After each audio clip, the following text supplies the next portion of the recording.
Les années 2000. Étant né en 1994, c'est la décennie qui m'a forcément le plus marqué, forcément vu que j'ai grandi à cette époque. Quand on pense aux années 2000, bien évidemment on pense à ce qui s'est passé à New York en 2001, je reste assez vague à ce sujet étant donné que YouTube est vraiment très tatillon là-dessus. C'est aussi le début de l'euro qui vient remplacer le franc et toutes les autres anciennes monnaies européennes. Ma génération a aussi connu Facebook, les MP3, le premier iPod, le premier iPhone et surtout la démocratisation d'internet un petit peu partout. C'est aussi la période de l'éclosion des téléréalités, mais également l'arrivée en masse des écrans plats associés à des consoles de jeux toujours plus performantes. Du côté des films, on peut penser à deux énormes sagas qui ont vraiment marqué cette génération, à savoir Harry Potter et Le Seigneur des Anneaux. Du côté de la France, comment ne pas citer d'excellentes séries telles H, Silence! Ou je fais éjaculer la salle maintenant, hein? ou encore Kaamelott.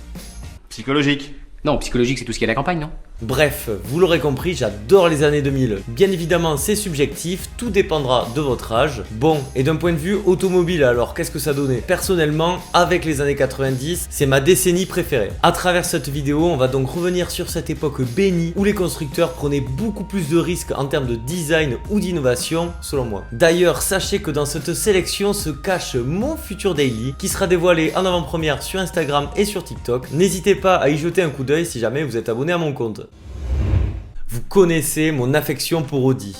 Oui, c'est ironique, je suis pas hyper fan de la marque, mais lorsque celle-ci arrive à nous proposer des concepts un petit peu innovants, je ne peux que les saluer. Car oui, de mon côté, j'apprécie beaucoup l'Audi AE, je trouve qu'elle a vraiment apporté quelque chose. Alors certes, son design paraît de prime abord assez simpliste, mais vous allez voir qu'elle est bien plus innovante que ce qu'elle ne laisse paraître. La grande particularité de l'Audi A2, c'est sa carrosserie en aluminium, ce qui lui permet d'être plus légère que ses rivales directes. En plus de ça, l'aluminium a quand même un petit côté noble, puisqu'il est normalement avant tout destiné aux véhicules qui valent beaucoup plus cher que cet Audi A2. Si une version en particulier vous intéresse, je ne peux que vous conseiller la plus puissante puisqu'elle culmine à 110 chevaux. Alors là, attention, vous allez vous envoler. Ça pousse. Cet Audi A2 a en plus le bon goût d'avoir une cote assez raisonnable. Son principal souci, qui est également sa principale force, vous l'aurez compris, c'est l'aluminium. La force, c'est pour le côté prestigieux, léger, qui fait gagner la consommation. Le souci, c'est lorsque l'on va avoir un accident, les frais de réparation, le carrossier. À la boulette. Pour une voiture qui coûte aussi peu cher, ça peut être rapidement rédhibitoire. Alors elle, je m'en rappelle comme si c'était hier. Je me rappelle des premières unes de magazines qui montraient cette espèce d'ovni orange et j'avais qu'une envie, c'était de l'avoir en vrai. Le fait de pouvoir avoir une automobile classique avec un toit qui s'escamote à la manière d'une 2 chevaux, voire carrément un roadster, que dis-je, un pick-up, je trouve le concept complètement génial et c'est bien digne de Citroën de réaliser une telle excentricité. En plus de ça, si cette auto vous intéresse, foncez dessus, les tarifs sont vraiment très accessibles. Le souci, à la manière de l'Audi A2 et de beaucoup d'autres véhicules, viendra de son excentricité parce que le toit vieillit relativement mal. Je suis sûr que beaucoup d'entre vous en ont vu traîner dans un état assez piteux, c'est vrai. Il faudra prendre en compte aussi le fait que les arches, lorsque vous les enlevez, il faut bien les stocker quelque part, ce qui rend le concept un petit peu moins ludique, on va dire. Mais bon, passer ces petits défauts, franchement c'est une automobile que j'adore. C'est en quelque sorte la Méhari des temps modernes, plus polyvalente et surtout beaucoup moins chère.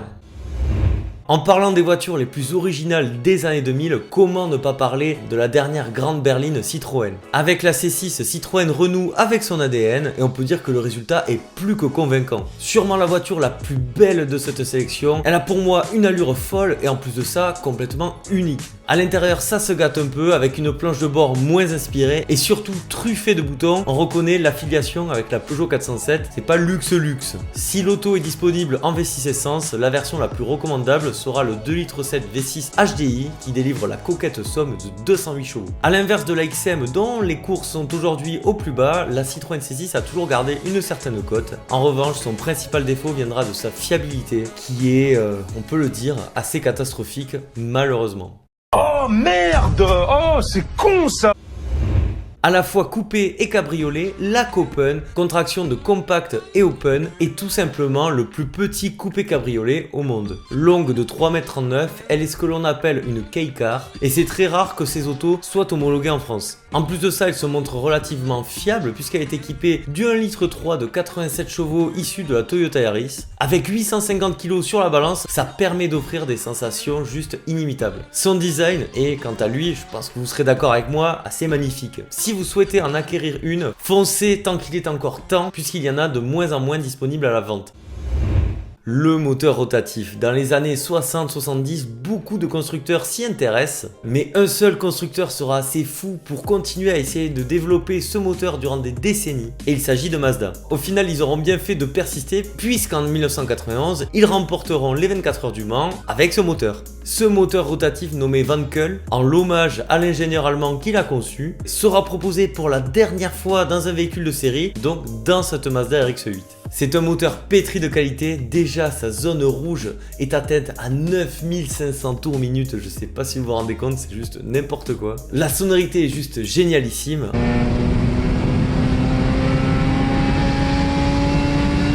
En revanche, il y a un défaut, et pas des moindres, c'est qu'elle consomme beaucoup. Mais alors, beaucoup d'essence, mais pas que, puisqu'elle consomme aussi énormément d'huile. Super. Tout est impeccable. D'un point de vue du style, je trouve que cette Mazda RX-8 est vraiment très réussie. Et en plus, elle peut se montrer presque pratique, vu qu'elle a deux petites portes à l'arrière, qui s'ouvrent de façon antagoniste. Bref, si vous voulez une vraie voiture de sport originale, un petit peu pratique et surtout atypique, foncez sur cette Mazda RX-8. En plus de ça, sa cote est assez faible.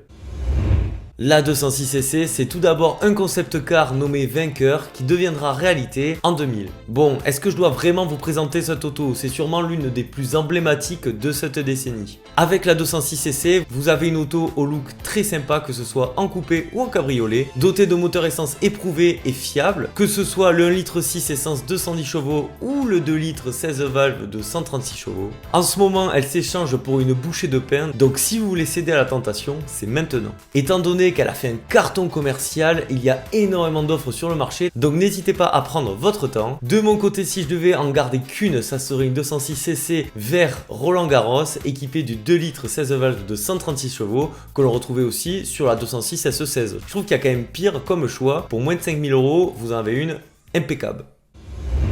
Le 1007 est vraiment un ovni roulant. Seule voiture équipée de portes ouvrantes à distance, cette auto dérivée du concept car Sésame porte bien son nom. À la fois compacte et spacieuse, c'est une véritable voiture à vivre. En plus de ça, et malgré son physique assez étonnant, sa tenue de route et sa sécurité étaient vraiment au top de la catégorie pour l'époque. Son souci, et je pense que vous l'avez déjà entendu, c'est son poids assez élevé qui est dû à ses très ingénieuses portes.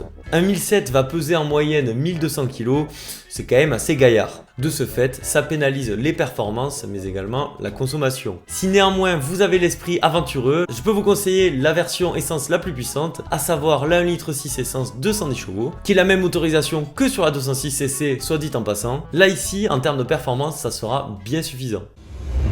On peut dire qu'il porte bien son nom, le bougre. Il a fait un flop et pourtant son principe de coupe-espace était tout simplement génial. Le but, je pense que vous l'avez compris, c'était d'avoir un look un petit peu sympa tout en étant dans un confort impérial. Et le pire, c'est que ça marche. Son design est vraiment très sympathique avec sa face avant là, on dirait un TGV, c'est vraiment très original. Si vous voulez acquérir ce véhicule dans une optique de collection, foncez sur le V6 Essence, je pense que c'est vraiment la meilleure chose. Ce coupe-espace est doté d'une touche appelée grand air qui, lorsque l'on appuie dessus, permet de baisser les 4 vitres et le toit ouvrant en même temps. Vous aurez l'impression, dans ce cas-là, de voyager carrément à bord d'un monospace cabriolet. C'est juste fou cette voiture. Son principal souci, c'est qu'elle était tout simplement trop avant-gardiste, comme son nom l'indique.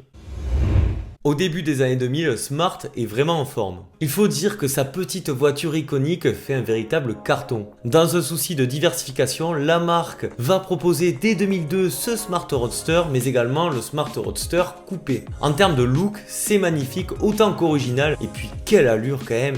Notez qu'une version Brabus de 101 chevaux était proposée. Franchement, avec un poids de 850 kg, je serais vraiment très curieux d'essayer ça. Malheureusement, niveau qualité de fabrication, on était mais à des années-lumière de ce que proposait Mercedes à cette époque. Et c'est là son principal défaut. C'est pas bien. Bref, si vous voulez une auto vraiment différente, je ne peux que vous conseiller cette Smart Roadster ou Roadster coupé. C'est juste génial, je trouve.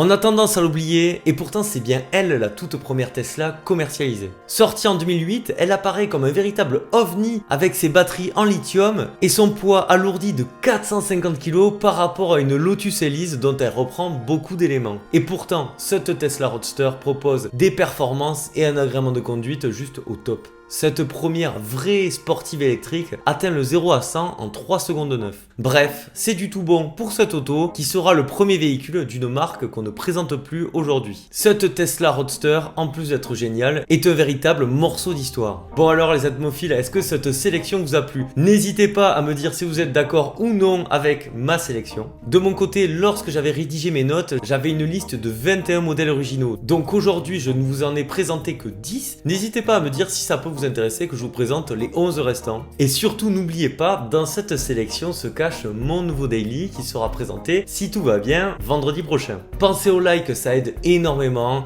l'abonnement à la chaîne, vous êtes de plus en plus nombreux à venir, donc merci beaucoup pour votre soutien. Mais le plus important c'est pas ça, c'est quoi? Mais c'est prendre soin de soi, donc prenez soin de vous. C'était Admo, je vous dis à la prochaine, bisous, ciao.